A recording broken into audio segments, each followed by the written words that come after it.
felt that God answered my call.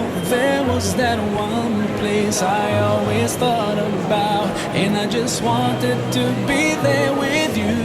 The place that no eye has ever seen, the place that no heart has ever perceived. I had a great feeling inside of me that one day I'd be there with you. And now that we're here, feeling so good about all